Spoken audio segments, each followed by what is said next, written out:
Finally আমাদের কালিম্পং ট্রিপের second part তোমরা আজ দেখতে পাবে। আর আজকের ভিডিওতে থাকছে রিসর্টের ফুল ডিটেলস, সো ভিডিওটা স্কিপ না করে শেষ পর্যন্ত দেখতে থাকো। আর এখানে যা কিছু অ্যারেঞ্জমেন্ট দেখতে পাচ্ছ অল টোটাল বাবুদার প্রীতি মিলে করেছিল। লাস্ট ইয়ারও আমরা একসাথে কাটিয়েছিলাম, সো ওদের দুজনকে অসংখ্য ধন্যবাদ আমাদের স্পেশাল দিনটাকে আরও স্পেশাল করে তোলার জন্য। আর এই সকালবেলা ঘুম থেকে উঠে রেডি হয়ে বেরিয়ে পড়েছি বাড়ি ফেরার উদ্দেশ্যে। একদিন থাকার প্ল্যান ছিল, বাট কোনো কারণবশত হয়নি। আর এই দেখো জলের অবস্থা, মানে আগের ভিডিওতে তোমাদের বলেছিলাম যাওয়ার দিন যতটা ছিল ফেরার দিন তার থেকে অনেক বেশি ছিল।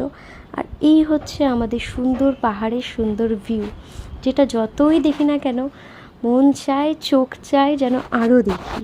তো চলো বেশি কথা না বলে মেন টপিকে আসা যাক। তো আমরা যেখানে ছিলাম কালিম্পং থেকে রিসর্টটা ছিল 8 থেকে 10 মিনিটের ডিস্টেন্সে। রিসর্টটার নাম ছিল রানীক্ষেত ইকোস্টে।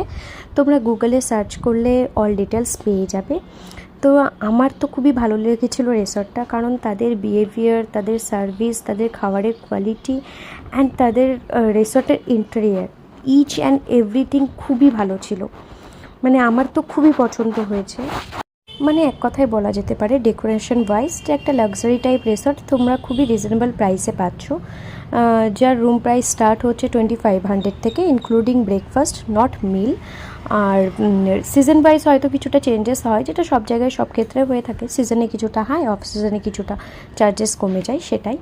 এবার যেটা কথা বলার ছিল, ওটা যে শুধু রিসর্ট তা নয়, ওটা রেস্টুরেন্ট কাম রিসর্ট। তোমরা শুধু যদি খাওয়ার জন্য, টাইম পাসের জন্য যেতে চাও যেতে পারো। সুইমিং পুলও তোমরা ইউজ করতে পারবে, সেটার জন্য কিছু এক্সট্রা চার্জেস দিতে হবে। সুইমিং কস্টিউমও অ্যাভেলেবেল আছে, সব কিছুর জন্য যেটা মিনিমাল চার্জেস নেয় আর কি, সেটাই। তো আমার তো খুবই ভালো লেগেছে রিসর্টটা। তাদের সব কিছু খুবই ভালো, তাদের ডেকোরেশন বলো সব কিছু তাদের খুবই ভালো ছিল। আমার নেক্সট টাইম আবার যাওয়ার ইচ্ছে আছে। তো এই হলো ফুল ডিটেলসটা। তোমাদের ভিডিওটা কেমন লাগলো অবশ্যই জানিও। আর ভিডিওটা ভালো লাগলে লাইক, কমেন্ট, শেয়ার করে দিও। বাই বাই, সবাই সুস্থ থেকো, ভালো থেকো, দেখা।